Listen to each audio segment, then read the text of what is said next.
I am going to beat you into the living death.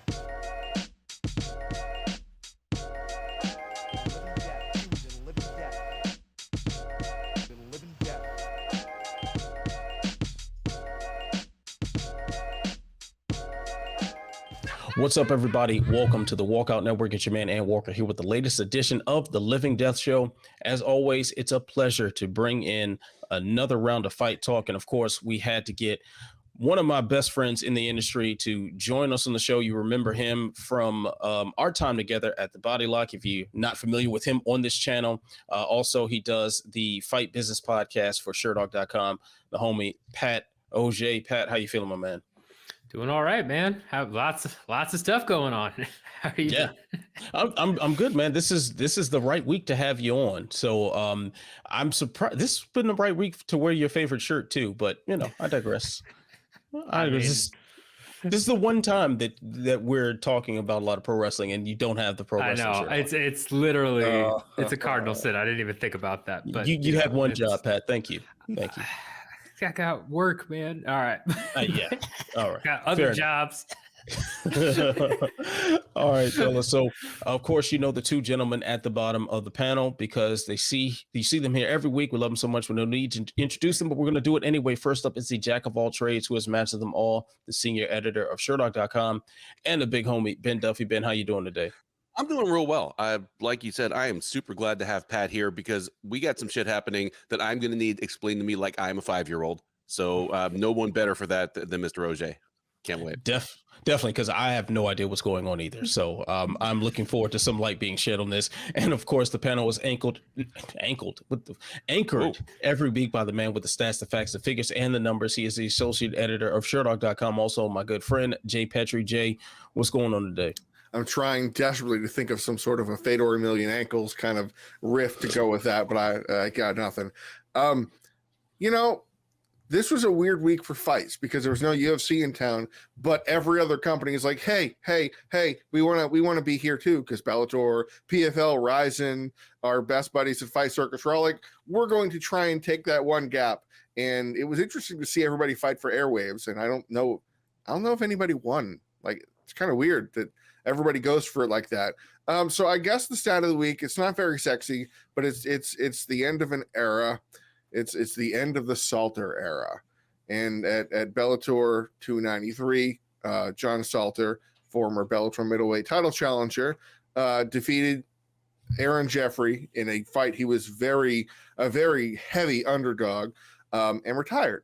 So the stat of the week is 9 because he notched 9 wins as a Bellator fighter. And that's interesting because that's the second most in any Bellator middleweight fighter, like more than, you know, like Lombard, and think of all the names that have fought for the division. Happy trails, Sean Salter. See you in BKFC in 9 months. Yeah, that's the stat of the week is 9. Yeah, Jay, I'm glad you mentioned that too, because there were so many different fights going on and so many different promotions outside of the UFC. We had a big boxing. We had I didn't even mention Masvidal, Gilbert, or Joshua. Yeah. Anthony Josh was fighting Masvidal's card. WrestleMania was also going on. Okay. Fight Circus, Karate Combat. There was so much going on this weekend that if you were starved for fights, then you probably weren't even looking for them because they were everywhere. It was to the point where like you just really had to make a decision what you were going to watch at the given time. I elected to watch Fight Circus. I didn't really get to see much else. And you know, I'm not the biggest pro wrestling fan, so WrestleMania wasn't exactly my cup of tea, but I don't think that matters because it might be all of our cup of tea very soon. The first and essentially only real order of business today, we'll get to UFC 287 picks, but that pales in comparison to the blockbuster news that broke, I believe it was yesterday evening. Unless, of course, you tune into the Fight Business podcast, where Pat did speak about this before it hit the Twitter streams. But, gentlemen, WME Endeavor has bought the WWE and now is merging it with the UFC. I quite frankly don't know what that's supposed to mean. Other than that now Endeavor has a 51% controlling share of WWE and some of the personnel will be retained Pat, would you please do us a favor and break down what all of this means? Yeah. So basically, for a little context for this, Ari was adamant, right, that Endeavor at first was looking at maybe buying the WWE, and then said on the latest investor call, Ari Emanuel, the CEO of Endeavor, said, hey, we're not going to purchase WWE outright, which is a little bit different than what they did. And kind of, was a bit of sleight of hand. But what Endeavor has ended up doing here is doing a transaction called the Reverse Morris Trust, which is a transaction where you spin off a subsidiary, so a company that you own, and merge it with another company. And then as long as you meet certain criteria over a specified time period, generally 2 years, that transaction is tax-free. So Endeavor has done this for several reasons, but probably the two biggest ones in my mind are that they want to have an extra huge behemoth in terms of media rights broadcast deal, right? That they can pair with the UFC, and that's going to be big. We can get into that later. And then also, when you do a Reverse Morris Trust, the parent company that purchased, or that is essentially creating this new company and has to own 51% or more of the new company, they get to push down a bunch of debt into that new company. So, and then get paid back through a special dividend. So that allows Endeavor to offload a bunch of debt to this new company, which we don't know what it's going to be called. We know the ticker symbol is going to be TKO or something. And the new company is the UFC and WWE combined. And they'll be able to put a bunch of Endeavor's entire debt into it and then get a cash dividend back. There's a lot of different nuances to this that I can go into. We can decide where we want to go with the convo, but this is the same type of transaction, probably maybe the easiest way to kind of relate to this, because it's a very weird financial transaction. This is the same thing that AT&T did when they created the Warner Media Discovery company, right? Where they, like, AT&T got rid of Warner Media, and then Time Warner, and then that merged with Discovery, and that created the new Discovery entity that we see now that has HBO Max. So if you heard about all the canceling of the movies and all that stuff, same type of deal.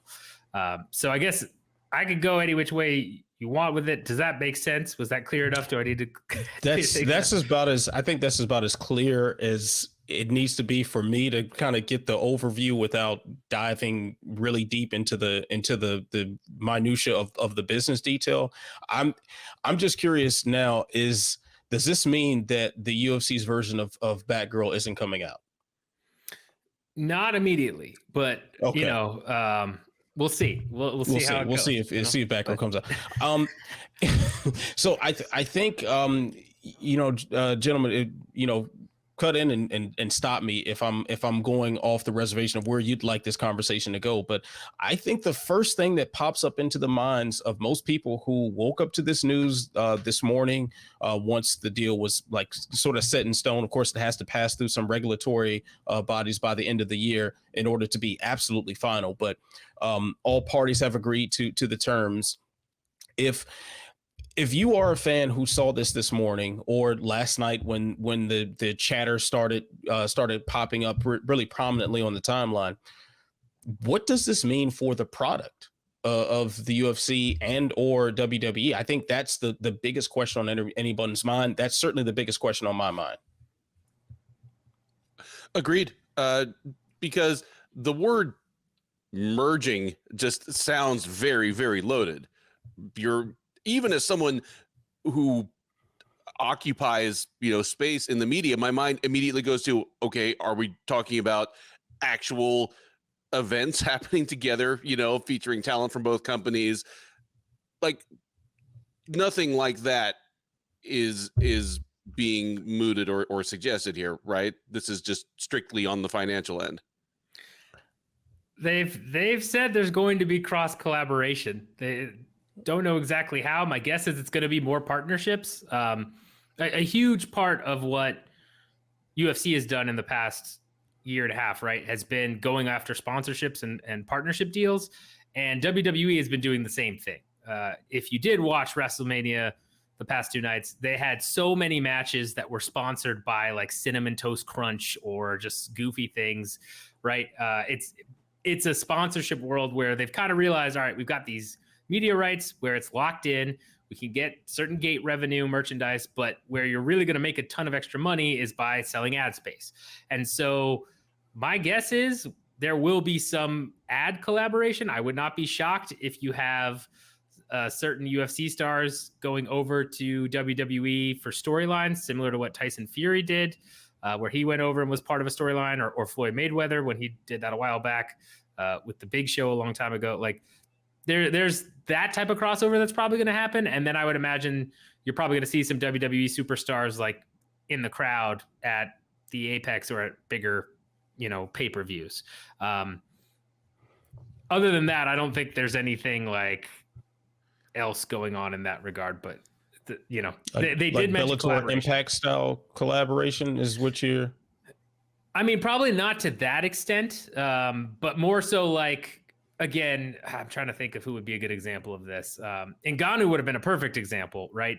But he's gone. But I mean, you could have John Jones still basically come over and do an angle at a pay-per-view with, a superstar where he like gets in the ring and like goofs around for a little bit or does like a fake punch to him, right? But that's about it. It's not going to be, I think, a recurring thing where Bellator and Impact had a thing where like Colby Covington and a couple people were like involved in storylines, or similar to what AEW was doing with American Top Team. Yeah.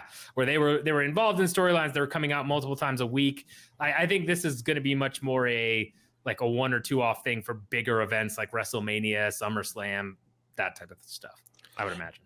I would imagine the biggest, sorry, Jay, don't mean to step on your toes. The biggest roadblock I would think to having all out collaborations to where they're putting on like joint pay-per-views and whatnot would have to be the broadcast deals, correct? Right. Because WWE is tied down to NBC products, like primarily Peacock, I think they stream on. And of course the UFC has their huge deal with ESPN, which, come to think of it, actually is up at the end of the year, if I'm not mistaken. So yeah, well, so something else just go off in my brain there. I mean, it's one of those things where, so the UFC deal I think goes until the start of 2025. I believe so. It ends this year and tolling and negotiating rights. They're negotiating rights can begin at the end of this year. Yes. And so the WWE deal isn't up until 2026, but a huge reason, again, that I think that they did this, which, I mean, it was smart because they're not incurring any new debt, which Endeavor was already debt levered up. They're not incurring any new debt here. They're spinning it off, but because they own 51% of it, they're still gaining the revenue from whatever this new company is. And WWE's revenue was actually higher than UFC's for the past couple of years, as they showed in the investor presentation. Their EBITDA wasn't as good, but it's still, going to be a very profitable business on paper, at least it seems right now. But a huge reason that I think Endeavor did this is because the writing is kind of on the wall right now about just media rights and streaming in general, where companies have been essentially paying for things like WWE, UFC, these types of rights as a loss leader, where, we know we're going to lose money on it. It's not going to, be something for us, but we're hoping to make that up through ad deals and just overall, gates or participation merch. It's cost of doing business to them. The UFC wants to, at least on the other hand, they've gone and international deals this past year, 2022, they doubled basically all of their international rights deals. So they went to the UK, they did the big shows, they doubled what they were getting there. They went to several places abroad, same type of thing, all across Europe, Southeast Asia, they got new deals. China, they had already re-upped a while ago. Their expectation originally was to get a double deal in the US, but the economic environment from a macro level has changed drastically. And a lot of these companies now are showing up. Disney is basically had a overnight coup by getting rid of their old CEO, Bob Chapek, to have Bob Iger come in on a Sunday night, like in some, Succession type BS. and they've been adamant about, yes, they view ESPN as a core piece, but we've got to be strategic about how we're spending.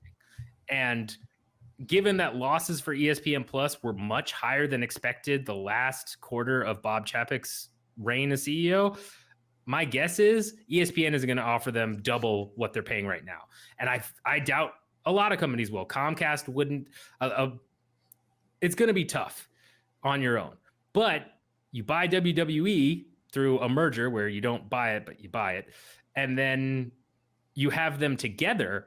And that's basically the 1-2 in terms of alternatives to the major big four sports, right? Mm-hmm. Fox originally had UFC. They opted not to go and pay as much as they did for UFC so that they could get WWE. Yeah, WWE. Mm-hmm. Now, this enables this new company to go in and say, like, hey, you want both of these? Because they have a rabid fan base. They only have about a 5% crossover, but that's still pretty big considering how large each of the fan bases are. And you would be the king of alternative, sports media outside of the major sports leagues. It will enable them to leverage and negotiate much better than before. And if somebody's really, wanting to take a stab at going into the streaming world and kind of make waves, aka Amazon, if Netflix wanted to pull the trigger on that, then you've got a huge thing that can now actually make a big enough wave that you might be willing to pay a premium for. It also means that, pay-per-views are going to come back, I think, for WWE, and that's a whole nother scenario. But it's the media rights broadcast. They're different years. WWE and UFC are coming up, but I would not be shocked if, UFC locks into a shorter term deal or is, again, talking with other people and mentioning that WWE is coming up in 2026 and they're trying to figure out a way to kind of combine it all. Would not be shocked at all. There's a lot of ramifications that can come from this. And I think one of the questions that everybody, the fight fans, want to know is, is the UFC as we know it going to change? It might. And here's some of the things that kind of the more specifics. The ownership of TKO, which is Newco, which we don't know the official name of the company, is going to still be Ari Emanuel, and the executive board will be chaired by Vince McMahon. He is the executive chairman of this new board. Endeavor, was it Shapiro? Yep. Shapiro is going to be, I think he's going to serve as like the overarching president type. Dana's in, Khan's going to be, Khan. Yeah. They're both going to stay where they are. But the umbrella itself will be Vince McMahon. Now, we don't know the decision-making process like the company, like as Endeavor has been has been pretty hands-off with the product. Where Endeavor has been involved, as Pat said, it's the broadcasting, it's the sponsorships, it's crypto, it's all of those arrangements that they've been making, which has made UFC a ton of money. I am fascinated by the valuations of the UFC because I don't read the year-end reports. I don't know. I know the revenue roughly, but the UFC was purchased by Endeavor in 2016 for the most part for about $4 billion. It is now, according to this new report, valued at 12.1. That's wild. And we know the revenue has been about $1 billion a year for a couple of years, but it doesn't add up to me how the valuation could be so substantial given the only changes that they've made at the UFC from a foundational level. I'm not talking about like broadcasting arrangements and sponsorship deals, has been a greater reliance on cheaper talent in the Contender Series, those contracts. And the Apex Center. And using the Apex, which that's it's drops of water into a bucket though. Like we're talking, even like a big gate for a Houston show can be, $10 million, gate in attendance, something like that. That's a good amount of money that they could make by being there instead of the Apex. Now, obviously, you pay the venue how much ever they charge for it, and the cost of actually holding the event in the area versus posting up in the Apex. Again, this is millions of dollars we're talking about here. Yeah. But the UFC is now worth $12 billion, according to this situation. I don't understand that part. And I feel like it's just kind of that feels more public relations-y, and it doesn't ultimately have much of an effect, I don't think, other than to say to these companies when they're pitching broadcasting agreements is that look how much we are powerhouses. I mean, they don't hold a candle to NFL or MLB or any of those leagues, of course, but it's this was, I think it was a statement that I think it was Vince said, that they're now a $20 billion sports and entertainment company. That is a selling point. I believe from what I've seen that Pat is right on. It's not going to be a UFC fighters are going to go crossover and wrestle regularly and you're going to see something. It will probably be an appearance type of thing. And we're not going to get like, what's the long hair? Roman. Roman Reigns. We're not going to get Roman to come over to the UFC and fight. I don't know what he weighs. How much does he weigh? Is he a 205 or is he a 265? He'd probably be a heavyweight, 220, okay. 240 or something. Yeah, he's not going to come over and fight Chase Sherman. It's not that kind of thing isn't going to happen. But you're going to name the one UFC heavyweight you might be able to. Yeah. you're not going to see like you're probably going to see like WrestleMania ads in UFC broadcasts and stuff plastered on the tall posts on the corners of the cage. But structurally and fundamentally, I think any major changes will hurt the product, right? Yeah, from the UFC side, yeah. I mean, so real quickly, because I'm glad you brought up the valuation. Yeah, the valuation is what? So inflated. It's inflated, but it's also like valuations always take into account your forward projecting revenue, your intangible assets are always written off, and even like the Apex, like there's a lot of dual things in the Apex where that cut downs on cost, but that's also an asset that they can rent out to other places or use for other production, and they'll pitch it that way. Same with their PIs, right? Like, yes, it's almost used exclusively by athletes, but it's an asset. They own the land, they own the building. It's something that depreciates, so it is written down a little bit, but it's also something that they could sell if they had to, sell for liability purposes. And the biggest thing with that valuation, though, is I do believe that they are closer to the 9-10 billion that came out, I want to say a couple years ago, because they've gotten, even if they don't get double the media rights, which they're expecting, and my guess is that was part of the valuation. Yeah, they're getting an EBITDA, which is essentially a profit of $628 million a year, which is insane. That profit margin for a company of that size is unreal, and they're only getting bigger. Right, they had their 5th best year in a row, their 5th consecutive year of the best financial year they've ever had.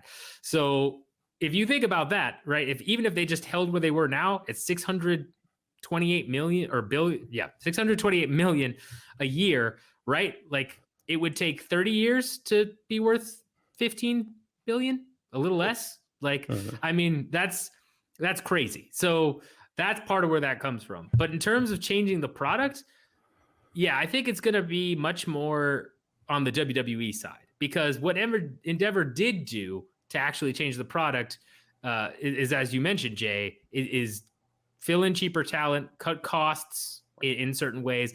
WWE has a lot of costs that can be cut and different ways that they can go through that, right? There's so many wrestlers on the roster, only so many get TV time. There's ones that have been around for longer that probably have kind of, that journeyman type contract that you might see over in the UFC. They might get released, or it might be bigger stars, similar to what WWE was doing before the Vince McMahon scandal, where you had several big names cut and people were kind of scratching their head saying, what's going on? All of that was done again to make it more attractive for a sale. Now that Endeavor has bought it, I would not be shocked if a lot of these guys get cut again or other people get cut. Because I mean, we're talking huge contracts, or at least sizable contracts for people that may not get used or may get injured. And then, you're still on the hook for that. And usually wrestling contracts have a provision, right, where like you can't really let go of somebody when they're injured or they get paid the majority of it. So it's like a, baseball player or whoever, if you get injured, you got guaranteed money in your contract, you still have that money. So it's an interesting situation because I feel like WWE will change quite a bit. The only thing I could see them doing, which I really hope they do because it would just be insanity, is they still have one superstar in WWE that can fight, and that would be Brock Lesnar. Mm-hmm. And everybody's talked about Brock Lesnar versus John Jones for I don't know how long. 300. And could you imagine a lead up where they do a bunch of kayfabe wrestling stuff, and then they do an actual fight in WrestleMania or something? That would be humongous. That would be something. That would be the one thing where I'm like, okay, I'm with it. Alternatively, we could also have Brock Lesnar versus Jim Miller at UFC 300. Yeah, that would be that'd be something. Brock Lesnar versus Bobby Lashley. That'd be in storyline, and they both have right. Don't be surprised if the main event of UFC 300 is Jones versus Lesnar, and the co-main is Nunes versus Rousey too, though. Right. I saw Bobby Lashley on my TV a couple days ago. Was that WrestleMania? Yeah, or not WrestleMania, but like wrestle. It was like WrestleMania goes Hollywood is what it said on the. He might have been just like in promo stuff for WrestleMania. He was supposed to have a match and it got canceled. It was a promo, okay? Because I was at a bar. And people were literally just yelling and pointing at each other. Like the sound was off. They were yelling and pointing at each other for like 30 minutes and there was no wrestling that took place. I was like, is this what the product is these days? But okay, no, it was okay. I feel much better. I mean, I feel a little better about it now. Anyway. I mean, if you want to feel a little bit more concerned about the product, in one of the storylines that they did a father-son storyline this year. And in the promo, they used footage from Auschwitz. And it's just like, what? Excuse me. Just completely glossed over it. And it's like somebody pointed out, it's like, is that Auschwitz? Like, yeah. In what context was Auschwitz ever? Is there one? It was the context was that Rey Mysterio's son Dominic had gone to prison. And like it come back a hardened criminal. Yeah. Like you couldn't get footage of Alcatraz or Lompoc or I don't know if it was an intern mistake or what, but like, yeah, just completely lost. That's a mistake. Whoever did that needs to be on Indeed right now. That is if Indeed has enough staff because they just laid off a bunch of people. Yeah. Well, one other thing, this does circle back because that's a very Vince McMahon style thing to do, right? Like something like that's just kind of over the top. Like, what are you doing? And he probably wouldn't care. But when you were talking about the structure, Jay, the organizational structure. So the way it's going to work is Ari's at the top, but then the next two people are Mark Shapiro and then Vince McMahon. And then Dana and Nick Khan both report into them. Yes, so technically, that's exactly Vince right. McMahon is Vince one of Dana's bosses. That's exactly what I was trying to convey. Has more power over the UFC than Dana at this point. Is what. Yeah, and I thought he was gone. I'm sorry to cut you off, Pat. I thought I was under the impression that he was gone or something about sexual assault or allegations. Over the last month or so, or maybe even longer than that, he's been angling his way back in, right? He did something as far as like the board and made sure he maintained power and he reinstalled himself as an employee of the company. And Pat, obviously you know this a lot better than I would since you follow WWE. Yeah, well, and I mean, I don't even like watch. I follow the business of wrestling stuff. I watch occasionally. I can watch like WrestleMania or some big events, but I mean, yeah, basically what happened in this particular scenario is Vince McMahon left after a scandal broke out that he and another guy paid hush money to employees for like having affairs with them and using company money to do it. Oh. So they had to go back and redo financials of some like $14 million, like because of all the times it was a whole thing. So a history of that. So he left and then thought after a while of retirement, he thought that he got bad advice and that it had blown over and he wanted control again. So he reinstalled himself on the board. He was the majority shareholder of WWE, right? So he could do all this. Yeah. And so, he reinstalled himself on the board. He slowly started coming back in an employee capacity. And so, now he's going to stay because that's something, I got asked by several people.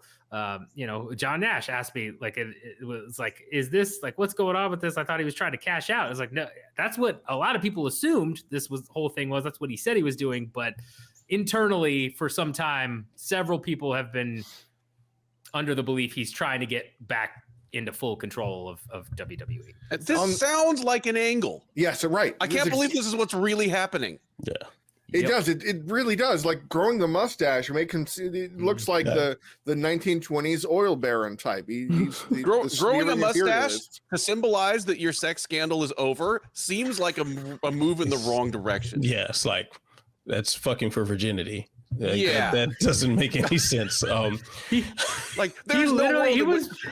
was reported as when he before he stepped down, he had come out and said got in front of the crowd, did some speech, and then Kate went through the back and was reported as yelling "fuck him" to everybody, in terms of when this was blowing up and being Wall Street Journal's reporting all these allegations, all the stuff is, man. Good Lord. So I think one thing that people aren't talking about enough is how does this affect other promotions?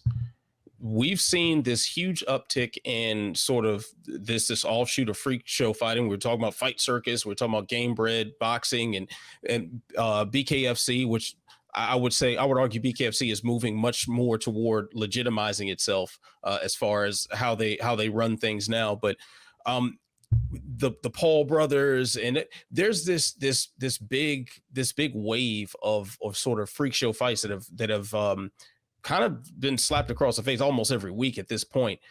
Does this affect that in you guys' opinion, to have the two biggest names in legitimate fighting and stage fighting merging?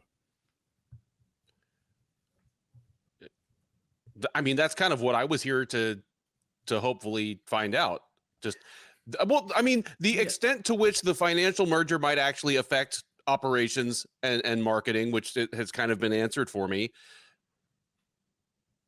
Because my immediate thought when I heard the pre-headline that's now headlines, it's like, this sounds like a huge deal. It's the splashiest headline we've had in a couple of years in kind of this industry. It confirms, the worst of what a certain segment of fans believes about MMA. So, yeah, I don't have the answer. I know if you're watching this right now, I know no more than you do. I'm just kind of throwing my hands up okay, this sounds like a huge deal. What does it really mean? And that's kind of what I've been learning over the past, little while here. I think a lot of it will depend on, and the word firewall has been used multiple times. And that's an excellent term to describe it, in that the companies in UFC and WWE will be merged together, but they will still be operating separately under the leadership of their current executives. The UFC president is Dana, and I don't know if WWE president, I don't know who that is, but that's I thought Nick it's Khan now. Oh, he's that. Okay, because I thought he was the CEO, which he was officer is slightly different than president in terms of status. Sorry, of WWE. Yeah, no, sorry. That's a good question. That might be Vince. It might be Vince, or it might be is Triple H? Is he a no? It's not. It's not him. It's no. It's an operations guy. Okay. They might not have a president. Maybe not. Honestly. But I would assume Vince just out of principle. But maybe if he pulled out, they just didn't replace him. But if the goal is to simply have them act independently, just under the same ownership umbrella, then I don't think we're going to have a lot of changes from the outside perspective looking at the product. I just don't think that's wise. But to Pat's point earlier at the very beginning, I am 100% in agreement that pay-per-views for WWE will happen. That's it. It was a shame that the people were thinking that the pay-per-view game would be kind of dying out. But I think this merger, if there is a major change to how either company is run, it will be the pay-per-view market, because the ownership company of Endeavor wouldn't be like, hey, this is working out gangbusters for us over here because of our broadcasting arrangements. If we can set that up for this other company, imagine the revenue stream we're going to gain, because instead of charging X bucks a month for whatever the package is, I don't know the specifics, but their version, WWE's version of Fight Pass, in addition to being able to charge 80 bucks a month, I don't know how frequent the big blockbuster cards, but I would assume 80 bucks a month. That's a substantial change to the way WWE operates now. If I'm remembering correctly, like WWE having their own individual service, like Network, I want to say it was like something? 2015 or something like that. That was the thing that was signaling the end of the pay-per-view era. Right. Yeah, Fight that Pass, was, they'd hope Fight Pass would do the same, and then it. yeah, Right, and it and didn't. And now No, and there was so- Peacock for like $5 a month or something. You can watch everything essentially that WWE puts out. yeah, they're all on Peacock now. And yeah, I mean, that was supposed to be a big part of the change, and they were a very good team in terms of getting subscriber growth, and that's where a lot of people started doing their own services too. They were one of the first that came out with like a streaming service of like, hey, we're going to do this instead. But yeah, I mean, to Jay's point, I feel like you aren't going to see a ton of changes in the actual products. Yes. Like the interesting part about this is the front office of both. There's going to be a bunch of cuts, right? There's going to be redundancies where like people, you're going to merge jobs or what have you. So in some ways, we'll notice a little bit of it in terms of just presentation. You might notice that either WWE is a little bit more polished or UFC looks a little bit more, flashy, whichever way they decide to go, you're going to notice it a little bit, but for the most part, product wise, they're not going to change it. It's all about financials. I mean, it's similar to Endeavor also owned, when they bought the UFC, right? They also owned a European basketball league. For a while, they owned a couple minor league baseball teams they just sold off. And then PBR. PBR. And Mr. America. Yeah, and you never saw any crossover representation, right? This is much more a strategic financial merger from Endeavor's point of view, because it's hey, we don't have any, don't incur any debt. We get to push some of our debt down now to this new company, which insulates us quite a bit in terms of, rising interest rates, where 40% of Endeavor's debt is variable. Interest rates are still going up. So this helps with that particular problem for right now. And then they get to reap the rewards from any profit that the UFC and WWE make. And what Endeavor will do, again, is very much what they did with the UFC, where they'll trim the fat, so to speak, of WWE, and they will cost cut, strategy implement. And I'm sure people will get laid off. I'm sure wrestlers will get cut. I'm sure big pay-per-views, at the very least, WrestleMania, SummerSlam, the big four, whatever, will all be premium events you have to pay for. But that's really it. They're not going to, I don't see them getting hands-on creative. Even Ari Emanuel said, when asked today in an interview on CNBC, he said, I don't know the wrestling world. That's Vince's lane. I'm going to leave those decisions up to Vince. This is not Ari wants to get his feet wet in pro wrestling. This is a almost purely financial transaction in a lot of ways. Yeah, we're not going to see Ari get in the ring or anything like that against Vince. Well, actually, no. now that I say that, we're definitely going to. But wasn't a lot of that? We'll see Dana jump in. I'd be okay. We'll see Dana versus Vince. We will see that. I would pay. I would pay to see that. We'll see Connor. We'll see Connor in WWE. I kind of figured. Now, wasn't a lot of that debt that they're able to leverage into this new company from Endeavor purchasing the UFC for $4 billion? Yes. So, yep. Taking the debt that they incurred by buying the company and now pushing it into the company that is made up of Yeah, it feels like it should be bless illegal, him. right? It's, I mean, it is a reverse Morris trust was originally allowed back in 1966 based on a court ruling. Like it's almost universally viewed as a tax loophole, because the craziest part about all this, right, is that as long as they meet this criteria where they have to own, at least 51% or 50.1% of the company, they maintain operations in a normal business manner. They're not allowed to do a couple, like in terms of issuing new equity, they can't do that as like to dilute stuff. As long as they don't do any of that for 2 years, they get to purchase this without paying any taxes whatsoever. And that's the real crazy part about this. Like, there's no capital gains whatsoever on purchasing a $9 billion company, which would be quite a bit of money. That's the whole reason they did this particular financial vehicle. And I have a follow-up question on that specific topic.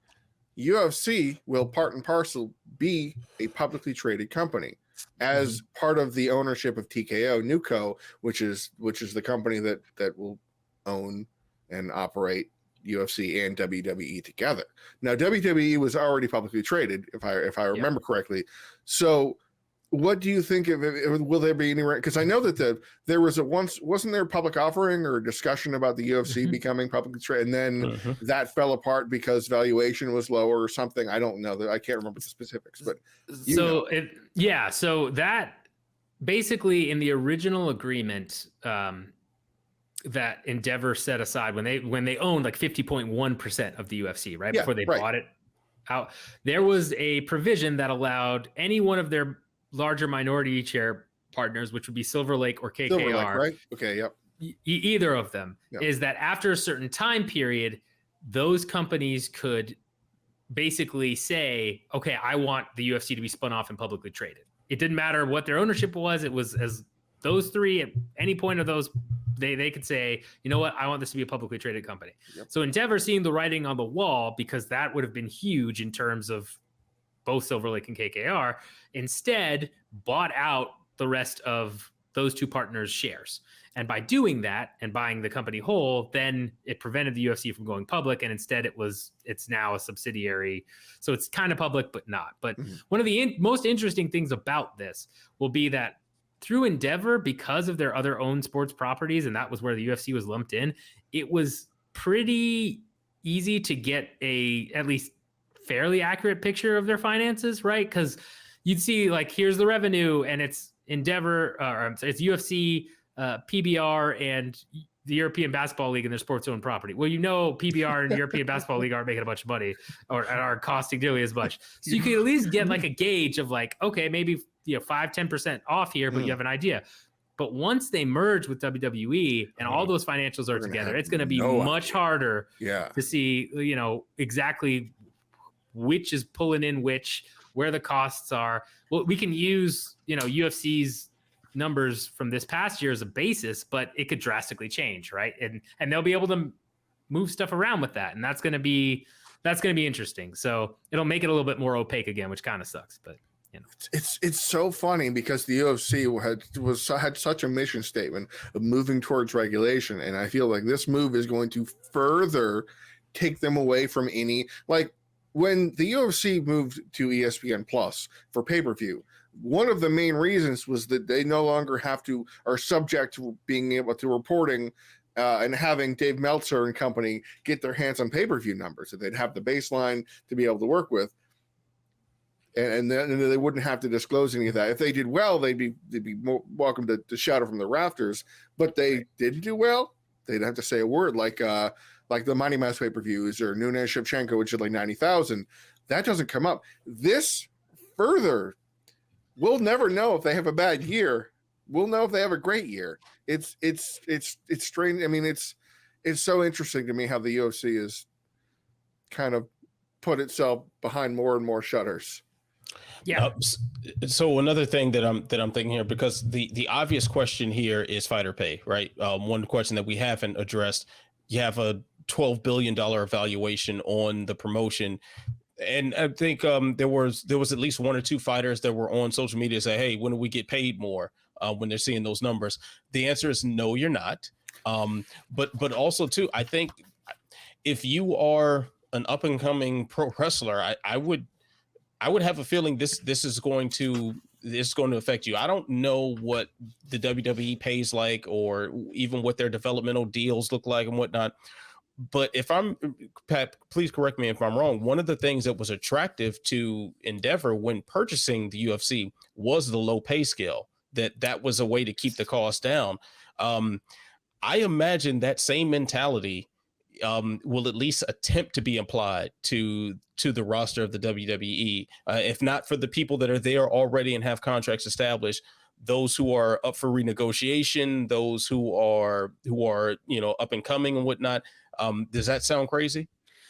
No, it doesn't sound crazy at all. The biggest difference, I guess, in this situation is that whereas UFC is by far and away it's the premier MMA organization, has no peer, not even anywhere close.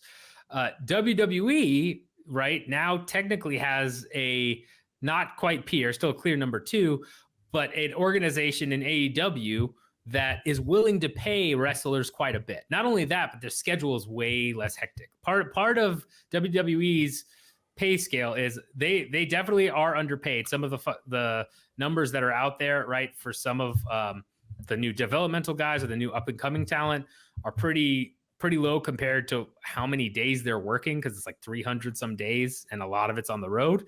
But where WWE will have to be careful is that if they try and lower the pay too much, or they try and implement what you would assume is much more of a UFC type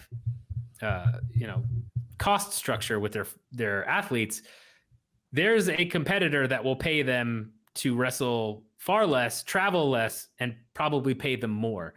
And that's where I think what's going to end up happening is you'll still have plenty of new up and coming guys that all their life they dreamed of being in WWE. They're a WWE person, or they fit the mold of WWE. Yeah, that's going to still be there.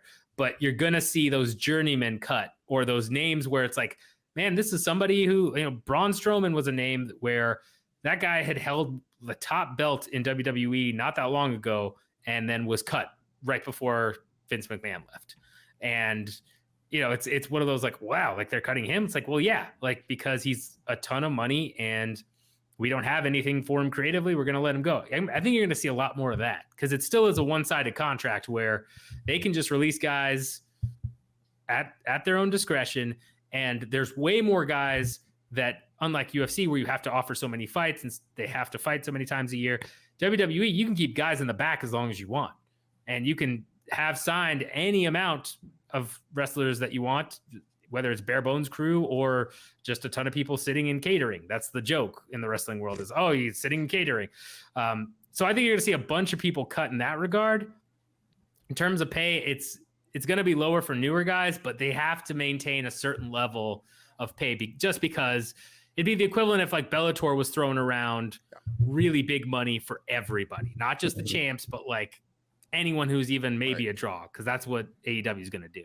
Like some guy just got $2,000 the other day in Bellator, so they're not. Yeah. The baseline isn't. Yeah. Same thing with one championship. I think they had someone getting paid like $1,500 and $1,500 or something like that. So yeah. All right, fellas. Well, I mean, I think we could seriously talk about this all day. Fortunately, Pat, knows, I mean, all day, OJ. Of course, he knows all this stuff. He can talk about this forever and a day. But we do have a couple of other things to go over before we wrap things up. So how about this? How about we devote some time for the greatest title segment in all of media history? I'm Not Surprised, Mr. Falcons, where we share something that surprised us or ironically would not be surprised about. Gentlemen, we did essentially just have an entire I'm Not Surprised, Mr. Falcons to open the show for the, close to an hour. Like, that was very surprising news for me. But Pat, what else you got? What's your I'm Not Surprised, Mr. Falcons this week? I mean, besides that one, which is obviously the big one, something that did surprise me was, Anthony Pettis, boxed beat Roy Jones Jr. by majority decision, which is wild. That's pretty wild in itself. But then also it comes out that apparently he was trying to fight Anderson Silva in the UFC and the officials shot it down. That would have been an interesting fight. I don't know how I would have felt about that, but that's just Anthony Pettis out here doing wild stuff on a weekend. As we said, it's got crazy stuff going on. Just okay. It's so funny. Like when the first thing I thought when I saw like Anthony Pettis wanted to fight Anderson Silva, like in the UFC, like that sounds crazy. Then I thought like, well, he did fight Wonder Boy. And I remember when that was announced, it was like, oh, Wonder Boy's going to kill him because it's like the same fighter. He's just bigger. And then we saw what happened. Granted, Wonder Boy was piecing him all the way the hell up until that knockout. So, yeah, probably best for Pettis that didn't happen. Very, very surprising on all fronts. Ben, what's your I'm not surprised Mr. Falcons moment this week? Well, in light of the potentially industry changing news we just spent, the better part of an hour talking about, this seems like small potatoes, but we do have UFC 287 coming up this weekend, headlined, of course, by the middleweight title rematch between Alex Pereira and Israel Adesanya. But it's unfortunate, if not surprising, that we've lost the true main event. As is always the case with UFC cards, there's a unranked heavyweight slobber knocker buried somewhere in the lineup. They don't get much more unranked than Chris Huggy Bear Barnett versus Chase Sherman, which was to be the people's main event. Unfortunately, Chris Barnett has been forced out of that matchup stepping in as Roman Reigns. Oh my God.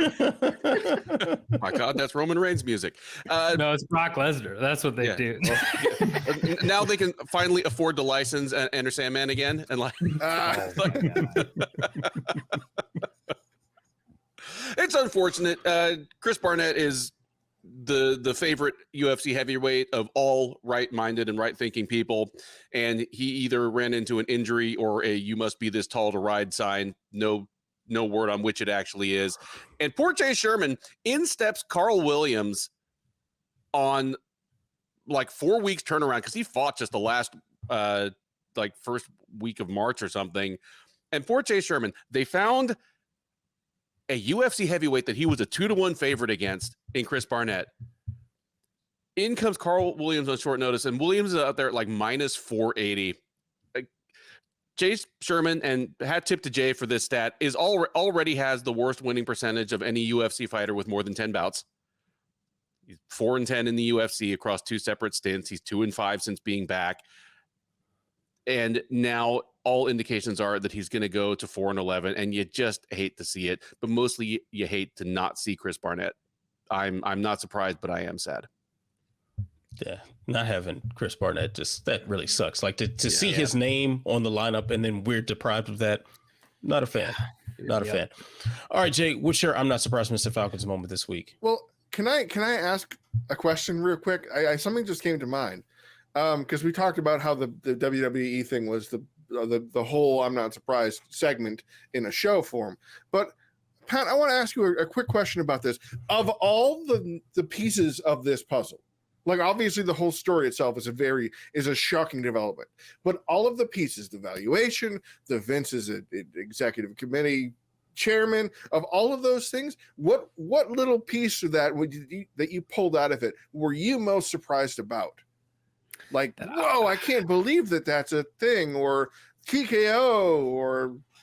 I mean, so I guess the thing that I was most surprised about was that technically, like, Vince McMahon is going to have a boss. And this is a guy who, I mean, came back again after just a terrible, all out in the open, like, sexual assault, harassment thing. Okay, installed himself back in because he thought he knew better, refused to stay away from the company that he feels like he's built. Every indication, it seemed like, especially early on, there was a rumor that WWE had been sold to the Saudi Arabia investment fund, and a lot of people were talking about, oh yeah, he wants cash, but a lot of other people were saying, he wants control again. And so he's probably going to get control again. I mean, technically he does right now, but at some point, and they could force him out. There could be a whole thing. Like, technically Vince McMahon has a boss. the fact that he laid down for that means he must have not had many other options and was that desperate. I am surprised by that. That's never thought I'd see the day where Vincent K. McMahon was going to have to report to somebody, because this is the guy who is known as never, ever doing anything but what he felt like. Well, I mean, Vince also probably saw Dana slap his wife, not get punished, and said, "Hey, this is the boss to work for. Ari Emanuel, let's go." Oh, guys. I mean, yeah, that's, Like You just he's like, mentioned- I only been clapping the other kind of cheeks, and mostly of like people I barely know. Come on now. Oh, Yeah. no. And you just mentioned that. Power slap, UFC and WWE. Power slap and WWE? Are Good there going Lord. to be wrestlers slapping each other now? There already Oh is. my They God. already are. They just got to Yeah. stomp on the Fair floor Fair to make enough. it sound like they hit him. Yes, I you mean, got some me, of Glenn. those chops, they don't usually hit him in the face, but the chops against the chest are legit. Yeah, oh, those yeah. are for real. Slaps? Yeah. Oh, you can see the big Leave some the big whelps, prints yeah. on them, Oh yeah. Oh my gosh, I didn't. Oh, okay. Let's have a palate cleanser. I'm cleansing your palate, but cleansing. I'm gonna time. ruin it too once Yeah. it comes back to me. So All right. Well, if you want to go then I can. all right, cool. We'll just say on the power slap thing, because former UFC heavyweight champion Tim Sylvia will be making his power slap debut. It's the other company. It's the one that Burgos, our buddy Burgos, calls Slap Fight or Slap Yeah, USA. slap by Slap championship. fight, yeah, sorry, Yeah. slap fight championship. I mean, shout out to Burgos, he'll probably call it, but I mean, Tim Sylvia, former champion. What are we doing here? Didn't This he is walk sad. away because of damage? Like his arm was all messed up. I thought. Like I thought he was going to lose his arm or something. That there was like an infection or something that I don't remember exactly. It was bad though. Yeah. And then he showed up weighing like 370 pounds for a fight, and the commissioner, whoever, was like, yeah, it's just sad. The publicity photos that came out of him and Mark Coleman, the shoots they did for Slap Fighting Championship. Coleman looks just grizzled Coleman as ever. Tim Sylvia, I said at the time, they better not let him compete, because getting slapped by one of those dudes' mitts the way he looks right now would just be like someone taking like a 12-pound brisket and just going right across your head with it. Forgive me for the Texas analogy, but his hands just like look like a whole ass brisket. He's gonna kill somebody. And he's got like the steel plate in the arm, courtesy of Frank Mir. It sounds like a wrestling angle again. It sounds like, if you're old enough, it sounds like WrestleMania 1 with like Cowboy Bob Orton got like the cast on, and he's hitting Hulk Hogan with the cast. It's like, how is it that out of this busy week of fights and just combat sports adjacent material, how is it that Fight Circus provided the most legitimate product? How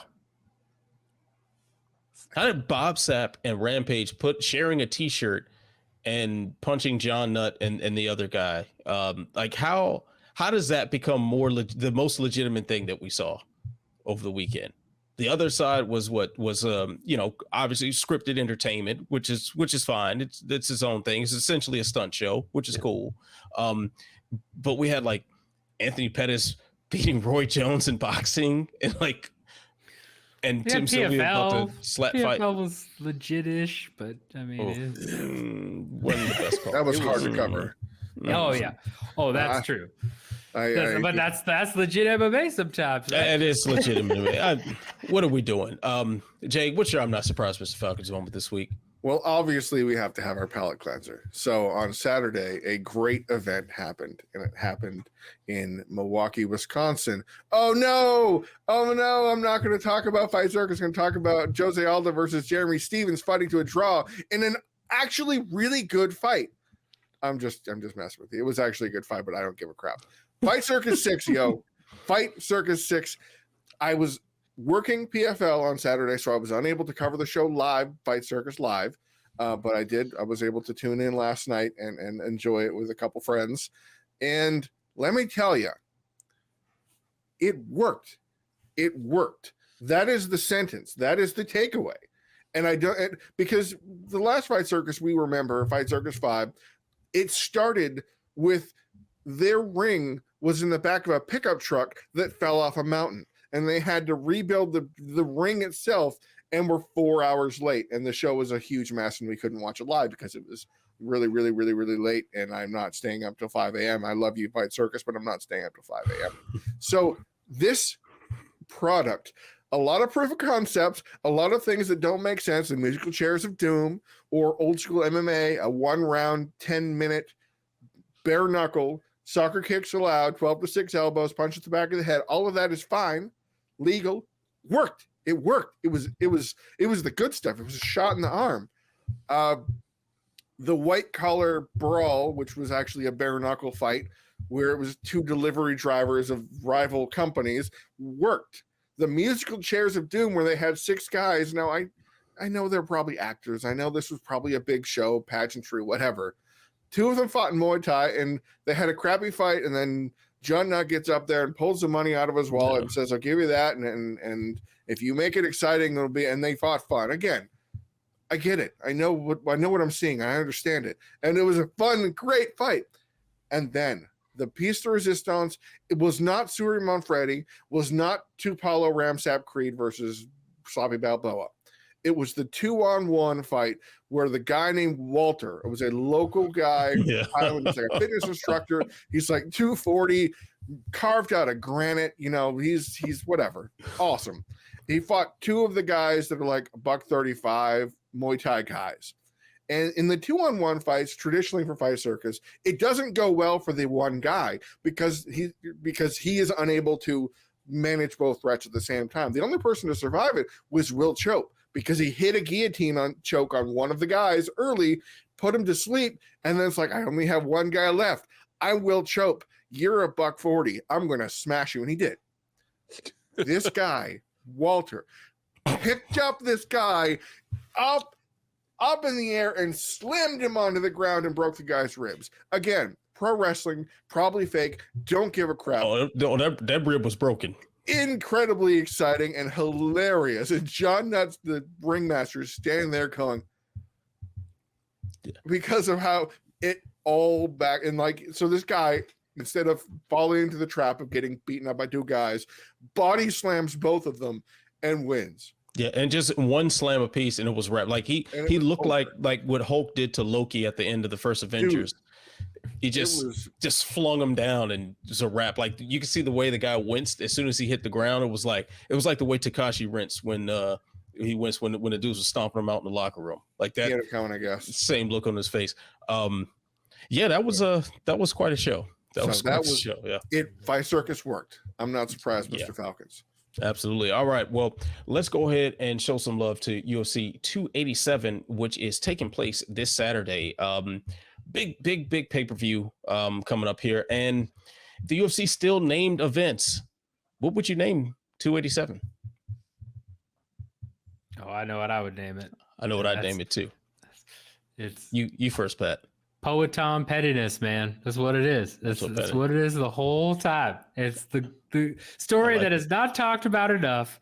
That I think it's because a lot of people like Izzy, and he's, especially ESPN's been pushing hard. I don't know if you guys have seen. They're pushing hard. Izzy, the social media manager over there is loving some Izzy right about now. Yeah, but the fact that this dude came over to MMA because he saw an interview in which Adesanya went out of his way. Could have just been like, oh, yeah, it's whatever, because he was asked about Pereira. It could have been like, yeah, that was kickboxing. It's MMA. No, went out of his way to go on a rant about how, oh, he's the guy at the bar that's telling him, oh, I beat Adesanya one day. He's just a bum, whatever. That pissed off Poatan enough that he went and trained MMA, and then he's the dude that has overthrown Adesanya. He's now 3-0 against him in cross-combat sports.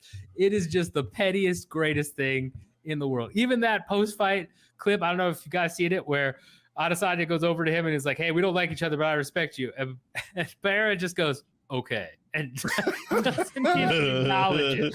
Just, I love it. I love every second of it. I was thinking UFC 287 Stalker. That also works.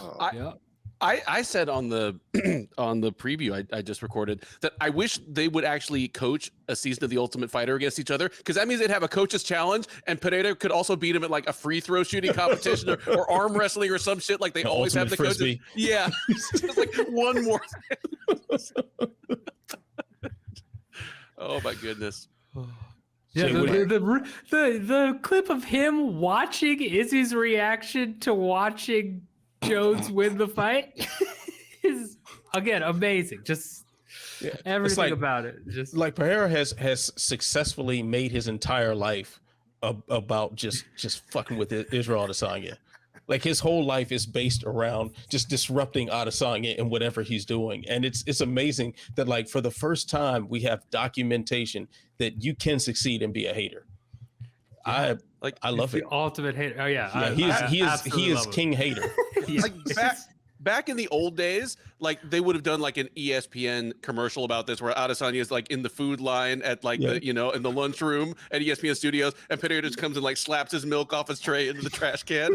Like, It's like remember the Olympics? I'm trying to think what year it was. It was the two track and field guys, Dave and Dan. Dan and Dave. They had that whole ad campaign, 96, something like that. Yeah.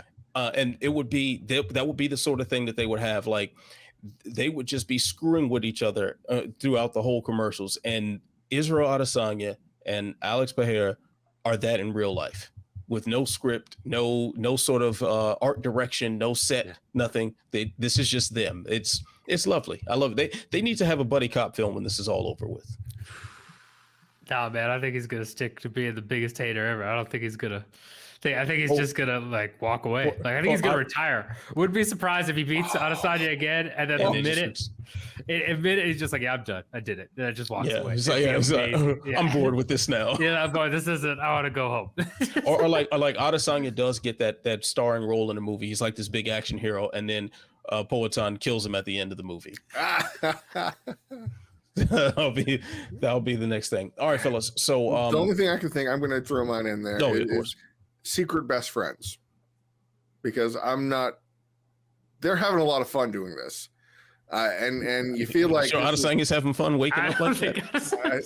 I think they're having a lot of fun. I think Adesanya's pretty fucking pissed that a dude that beat him twice in kickboxing came to MMA and derailed his hype. Derailed his hype train pretty hard. Like secret best friends. Give me that. Give me they're laughing all the way to the bank. I would be legit surprised if that were the case, because Adesanya does not strike me as the kind of guy who enjoys being the butt of the joke or has much capacity for laughing at himself in a public forum.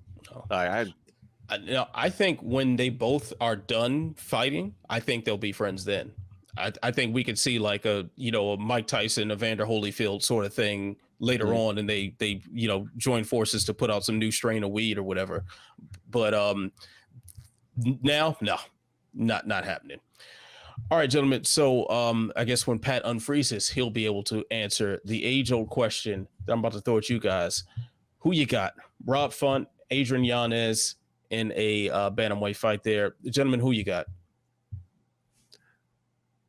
Okay, you pointing to me? No, he was trying to point to you, but then the cameras moved. So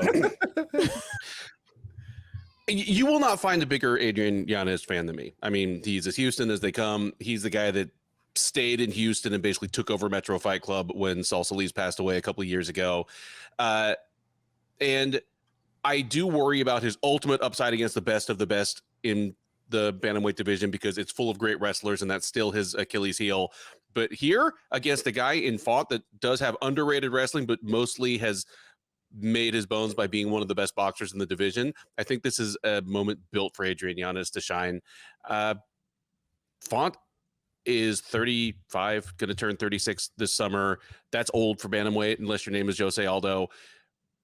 And he's taken hellacious amounts of damage in his last couple fights. I think this is a coming out party for Adrian Yanez. I think this fight probably stays on the feet most of the time, unless Font embraces an uncharacteristic, like wrestle first approach. And I think Yanez probably wins an exciting striking battle going away. All right. Pat, who you got? Yeah, sorry, my internet disconnected. Just the thought of those two being friends, just shocked the system.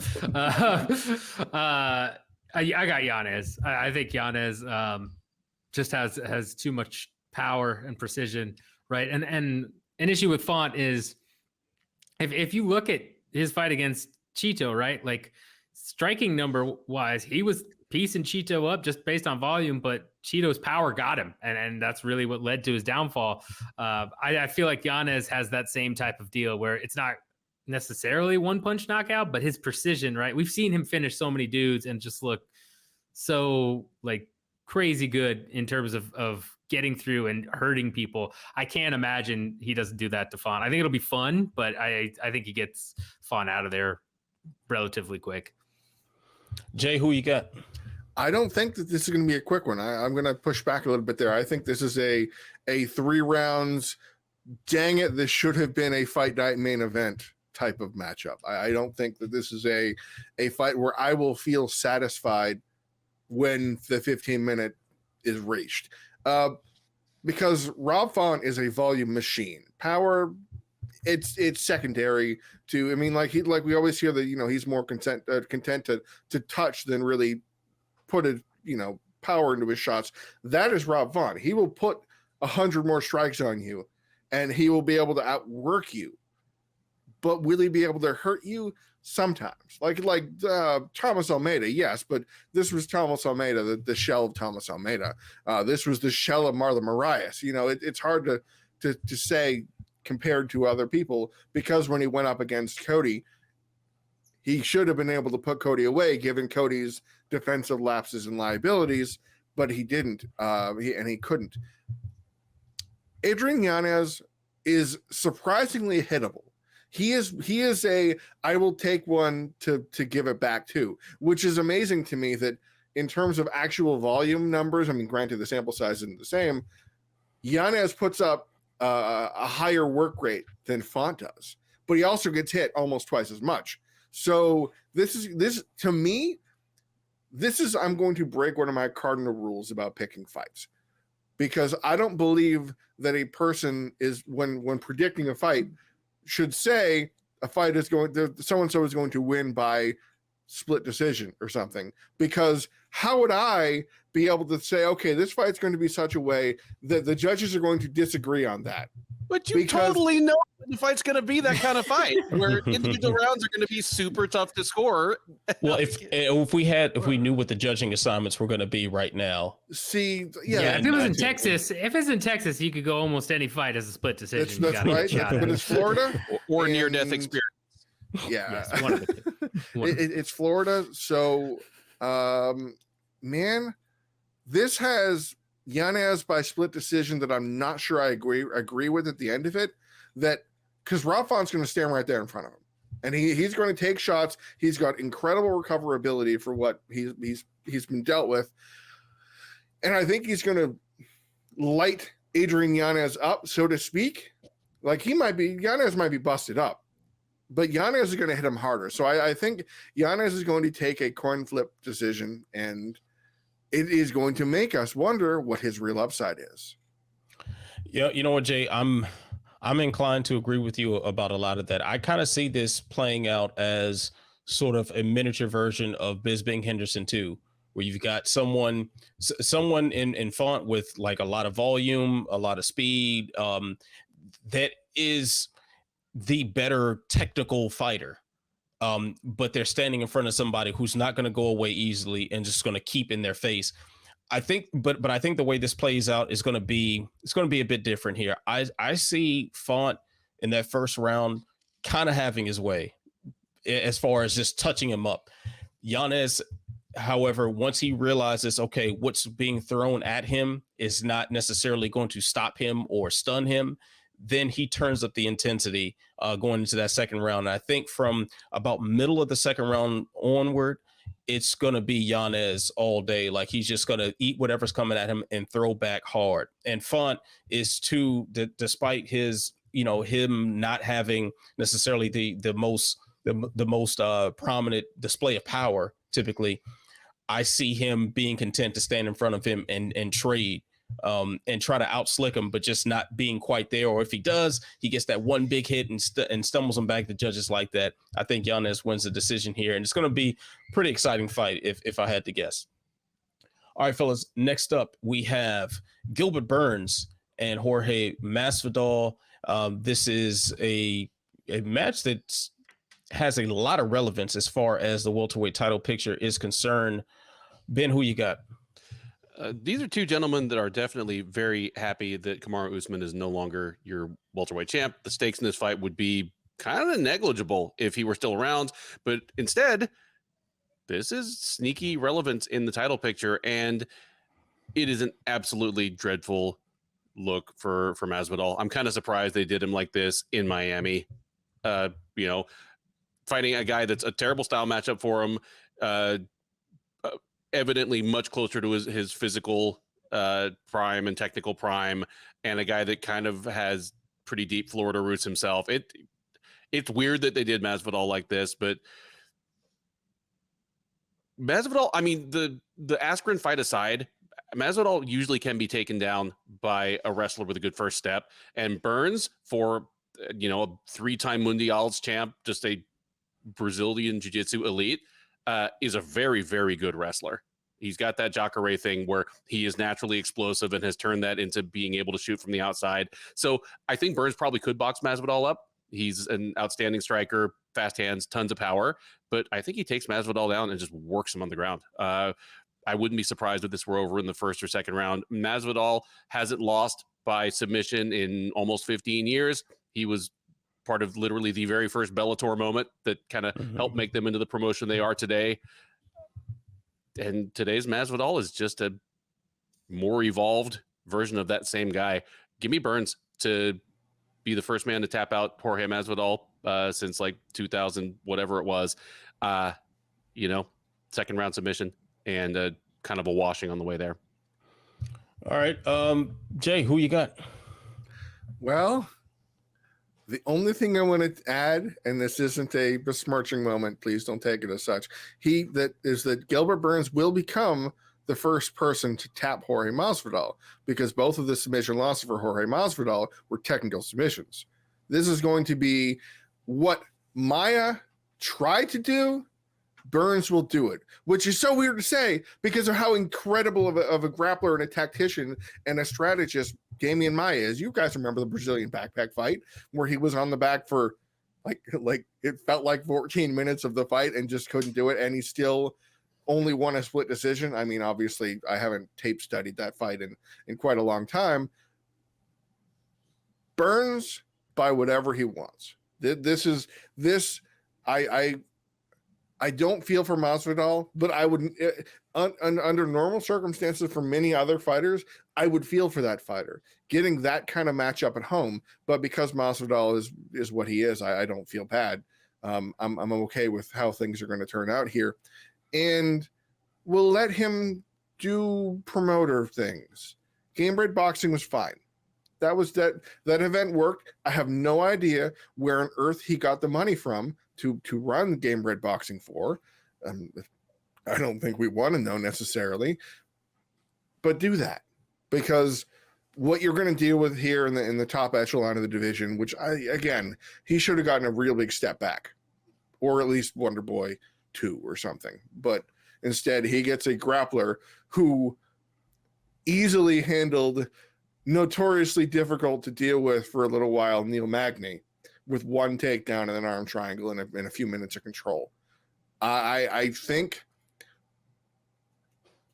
Burns by first round submission. That's what I'm going with. I think he's going to get him done and out of there quick, and then not get a title shot and be really upset about it, and they'll make him fight like Li Jingliang or something. All right, Pat, who you got? Yeah, I got Burns here too. I think it might end up being a little bit more boring just because Masvidal is just very tricky in terms of blocking submissions, right? So it might just be up against the cage, just similar backpack style. Burns obviously has a lot more power and will kind of rain down on that too. So maybe he forces Masvidal to make a mistake, get a submission. But yeah, I expect this to be, unless Burns for some reason wants to stand and fight with Masvidal, that's the one, like, he should still be able to beat Masvidal that way, in my opinion, but that gives Masvidal at least like an opening. But yeah, I mean, I think this is probably a Burns by whichever way he wants it, or a decision if he can't quite get a finish. Like, it's a dominant win for Burns is my guess. Yeah, I don't see any reason to disagree here. I almost couldn't script it better than Pat just did. I think this is kind of Burns however he's feeling. I do lean toward this being a decision just because Masvidal has a very underrated grappling ability, and at least I see him at least being able to stall and stop himself from just giving up the easy finish. I think on the feet, I mean, Masvidal, I would say, is the better technical striker, but the power differential is very, very easy to see. I think athletically too, there's a huge difference between Gilbert Burns and Jorge Masvidal that would negate a lot of the technical aspects. I don't see where Masvidal has his moments of success aside from Burns just making a mistake. And that's really what this is about. If Burns doesn't make any mistakes, if he goes out there and just fights what he's capable of doing, this should be a walk in the park from him. But that being said, it's not necessarily going to be the most exciting fight. This is probably going to look like a lot of clinch control and against the fence, a lot of butt scoots, a lot of things that aren't necessarily the most aesthetically pleasing. And Miami's probably going to be really upset. But Burns should walk away the winner in this regard. Gentlemen, the main event for the middleweight title, and also, what's up?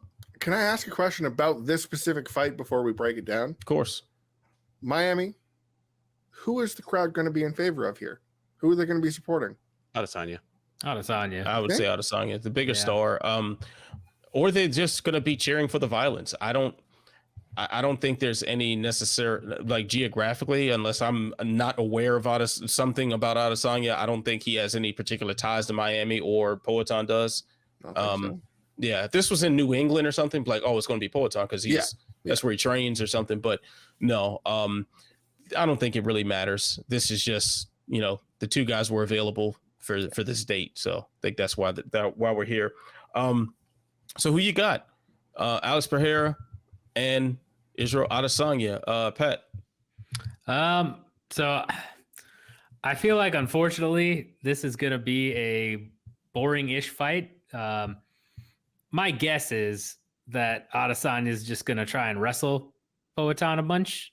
He seemed to have some success with that in the first fight, and then that way he doesn't have to worry about getting knocked out. And there should be some exchanges, but I expect this to be a lot of grappling, much more grappling heavy than the first time. That being said, I think Poatan gets it done again, whether it's by controversial decision or he gets another knockout. I feel like Poatan has his number, and especially when you watch something like Edwards versus Usman, right, where Usman has that fight pretty much in the bag until he gets knocked out, and then Edwards comes back the next fight and is able to stifle Usman quite a bit. All that stuff. I think this might be that moment for Izzy, just in terms of kryptonite, or if you want to go a Rose Whaley thing, right? Where, Rose knocks Whaley out, and then that was a much closer fight the second time. Still probably going to be close-ish if it goes to a decision, but I think Poatan gets the edge here. Same thing with Rose Ioana, Yeah. She did both of them. Same exact things. I can't.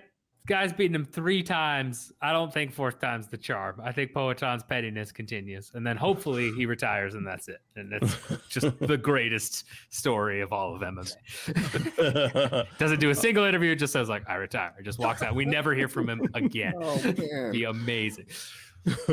All right, Jay, who you got? I don't think I could possibly encapsulate my answer any better than Pat did. He hit every single one of my check boxes, my references, the things I was going to point to and say, this is how it can go. The fact that this next one is probably going to be very close, might not be as thrilling, and probably goes the distance. Every single one of those things that Pat said, I'm on board with. I don't have a big, but no. That's exactly what's going to happen.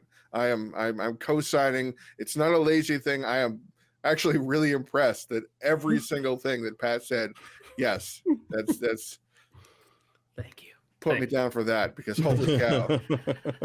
I'm like, man, the first thing he said about the Usman Edwards thing, I'm like, ooh, that's one. Ooh, oh man, I just feel like I was taking shots. Yeah. Good answer. Good answer, Pat. Because I concur. All right, Ben, who you got? There have been a couple of big title fight upsets in the last year or two that ended up being rematched immediately. When Amanda Nunes and Juliana Pena fought for the second time, I thought, okay, Pena's going to win and the fight's going to look completely different. Like, she's not going to overexert herself in the first round looking for a knockout. She's not going to be vulnerable to, the wrestling in the second. Like, she's going to go out there. Nunes is going to win, or Pena was going to win the second fight? Nunes. Okay. And Nunes is going to win. It's going to look completely different. She's going to go out there and kind of make a point. When Usman and Edwards fought for the second time and Edwards got the shocking last minute knockout, said when they fight for the third time, it's going to look the same, except Usman won't make that one last little mistake at the end. And I was dead wrong about that one. Like, it just was a completely different fight. Edwards looked vastly improved, came in with an incredible game plan. Here, I'm kind of leaning towards this one looking a lot like their first MMA fight, where Adesanya is generally getting slightly better of what's going back and forth on the feet. He's landing greater volume, surprising power, but just never fully comfortable, never enters that flow state that he gets into against virtually everybody else he fights. Maybe gets in some wrestling that's effective enough to win a round and keep his chin off of the artillery range, but doesn't really do damage or threaten with submissions. Just a tense back and forth fight that's not that exciting, except for the stakes and the level of skill we're seeing. But Pereira makes Adesanya look human, and humans all make mistakes. And in Adesanya's case, in 2 times out of the 3 they fought, he's made one little mistake in a fight he was winning and gotten lamped. I see that happening again. I think Adesanya will probably be getting the better of this in the 4th or 5th round, and he'll get caught again. I don't know if he'll get finished, but it'll be enough to turn the tide of the fight. Pereira gets his hand raised again. And yeah, if he rides off into the sunset with that, that would be incredible. But I'm here for whatever happens next. Man, I'm conventional wisdom tells me, okay, this should be Pereira to win this. I mean, they fought 3 other times in 2 different sports, and Pereira came ahead each time. But it's so difficult for me to ignore, especially in their MMA fight. It's very difficult for me to ignore some of the lingering mistakes that Adesanya made. The main thing being he spent way too much time against that fence. He seemed way too comfortable fighting in that close range and with his back against the fence, where he really negated a lot of his kicks. He negated the power in his own punches, and he had to take that square stance. I think he will close up those gaps. I think he will do his best to not keep his back against the fence, to not negate his own potent offensive weapons. The problem is, no matter what, Poatan always seems to figure things out. And he's one of those guys that seems to be able, you could put a fighter in front of him, he'll download all the information he needs, and then just suddenly strike and put you out. I don't see Adesanya making any silly mistakes that say like a Sean Strickland did to get himself floored. I don't see him. I see Adesanya trying to employ more wrestling, but let's not forget that he did get a few of those takedowns stuffed. I would assume that Pereira, being as inexperienced as he is in MMA, with more training time and another, 25 minutes in front of Adesanya, he's not going to be any worse as an MMA fighter. Like, he's probably going to be exponentially better because of his beginner level, at least as a grappler. So I think that avenue to success is probably closed. I gotta say, Pereira should win this. I would love to see Izzy pull it off and do something spectacular and sort of resume his just conquest of everyone at middleweight, because it's been very exciting for me to watch.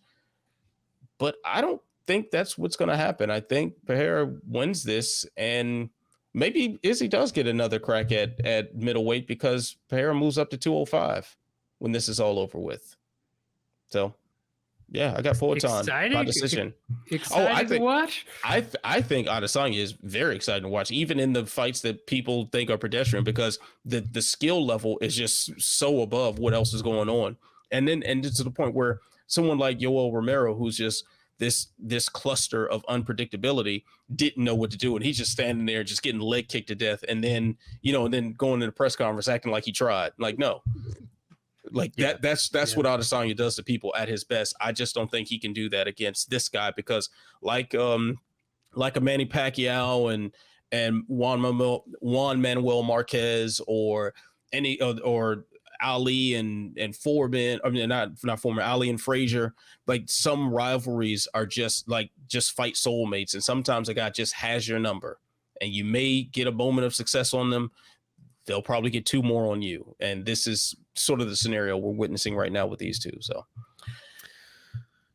yeah, no, I mean, I would say just one thing in terms of the on the fence stuff too, right? Is like when it comes to Pereira is the one guy who's tall enough, right? Like he's probably the same size as Adesanya. It's one of the few guys he fights that way. But then also that's something that Adesanya has struggled with, where he gets pressured, he kind of backs up like that. He did against Gastelum, was the only one that really did that to him, because Gastelum's chin was iron until it wasn't. But yeah, I mean, it's I'm with you. It's just a soul. It's a soul fight, man. It's one of those things where it's hard to quantify. It's just we've seen pettiness. The evidence 3 times. The level of pettiness, just the hate. Well, hate Poatan has. Beating Hughes multiple times. You're like, how? There's no way that should possibly happen. And then he chokes him out, or he armbars him, and just it's very well possible that Adesanya, just like he did in I think their second kickboxing match and this first MMA fight, the end of the first round, he catches him with something. If he just had 5 more seconds, he probably gets a finish. That's very possible. Probably not going to happen though, at least. And if it does happen, it'll probably happen that exact same way with no time left to actually capitalize. Like, yeah, Adesanya might he just talk crap to the wrong one. It would be the ultimate middleweight of middleweighty moves for Pereira to just go beat him a second time. Here's the belt, Dana. Good luck to you, sir. And just leave the division a wasteland. Because who would fight for the vacant title? Whitaker and Adesanya? Yeah, Vittori, and I don't know. Yeah, that would be Paulo with his new contract versus nobody. Yeah, maybe Roman Reigns. Yeah, there you go. There you go. All right, so I think that's a good place to wrap things up this week. Big shout out to Pat for jumping on and teaching us something that we did not know. Check out the Fight Business Podcast. Pat will update you and nerd out on all the financials in the fight world. Of course, Jay and Ben, you can catch their work also on SureDog.com, and you can catch me on MMA On Point. Remember to like, subscribe, share, tell a friend, and tell a friend. Tell that friend to tell 10 more friends. Stay beautiful, stay positive, stay sexy. I'll see you when I see you. Peace.